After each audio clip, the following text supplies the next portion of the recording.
රාරෝ කියන්නේ සූර්යයාට. වන කියන්නේ වර්ණයට. සූර්යාගේ වර්ණාවලියත් එක්කලා වැඩගත්ත මිනිස්සු රාවණ. ඒකට එක රජෙක් ඉන්න ඇති.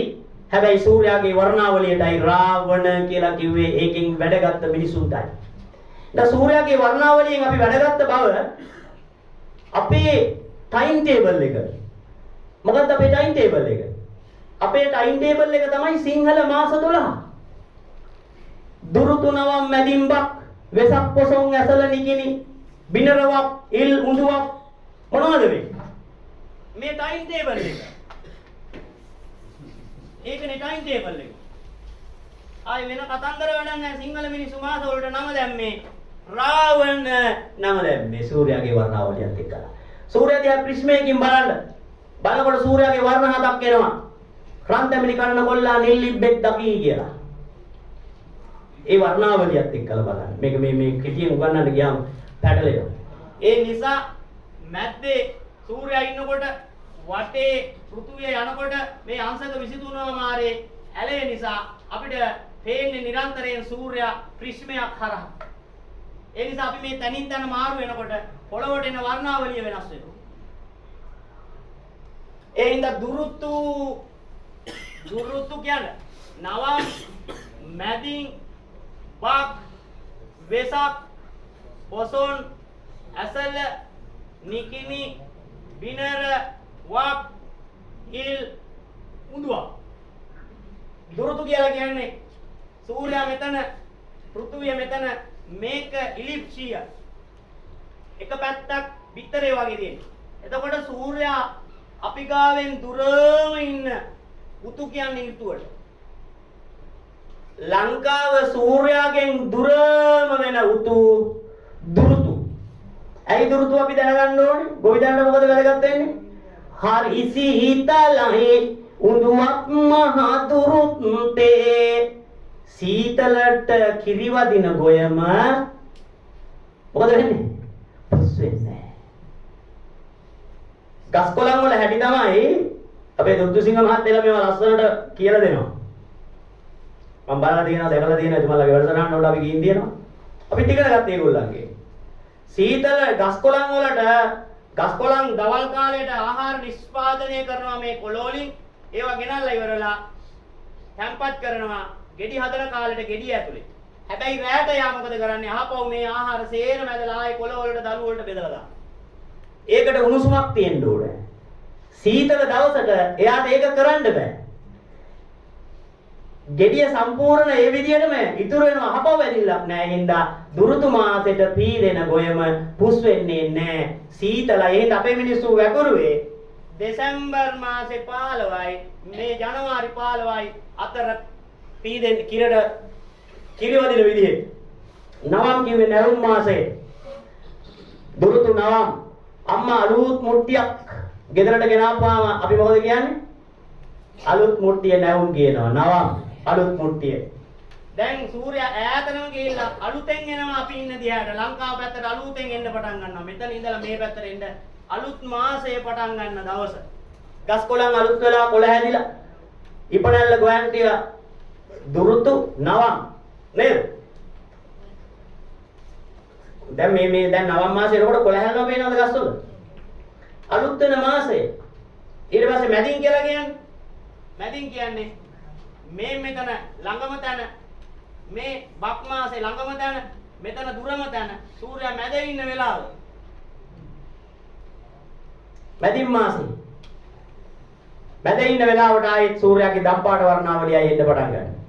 එතකොට මොනවද වෙන්නේ? අපි අලුතෙන් ආයෙත් වපුරන්න පටන් ගන්නවා. ඒ හින්දා අප්‍රේල් මාසේ 15ට කලින් අපි වපුරලා ගෙඩ යනවා. බක් මාසෙ කියන්නේ භාග්‍යවන්ත මාසේ. කෙටියෙන් කියාගෙන යනවා වෙලාව දෙන්න ඕන හින්දා 4යි. භාග්‍යවන්ත මාසේ අකුණු ගහ වැහි වයින්නවා. සූර්යාගේ කොළ පාට වර්ණාවලිය එනවා. ගොයන් ගහ තරුණ වෙනවා. ඊළඟ මාසේ වෙසක්. ඇයි වෙසක් කියන්නේ? වෛශාඛ වූයේ වෙසක්. වයි වර්ණ චිත්‍රපටි කඩවල පොරොන්දු. වෛශාඛ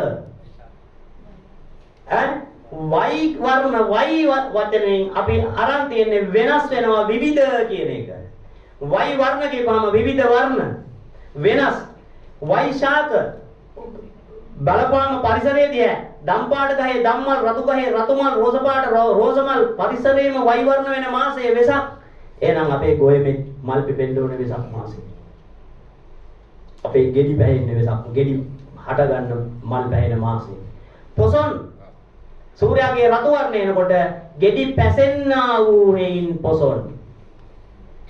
පැසෙන මාසයේ පොසොන්. මේ නම් දාලා තියෙන්නේ. ඇසල දැන් පැහුනට පස්සේ ගෙඩියට මොකද වෙන්නේ? ඈ පැහුනට පස්සේ මේ ගෙඩිය නැට්ටට හයි වෙලා තියෙන්නේ මොකෙන්ද? ඇස්සෙන්. ඇස්සෙන් හැලෙන මාසය.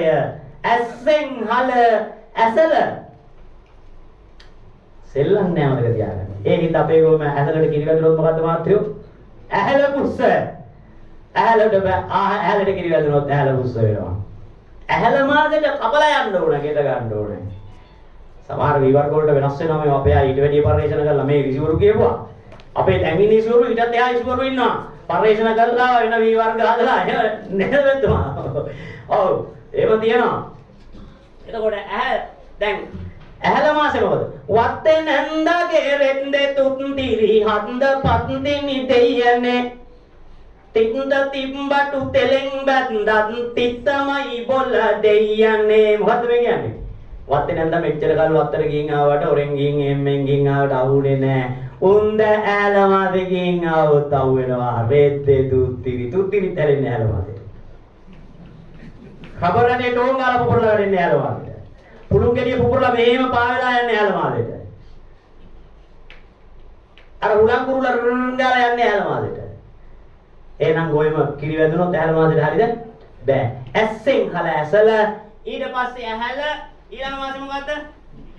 නිකිනි. මොකද්ද නිකිනි කියන්නේ? නික්මෙන ගිනි.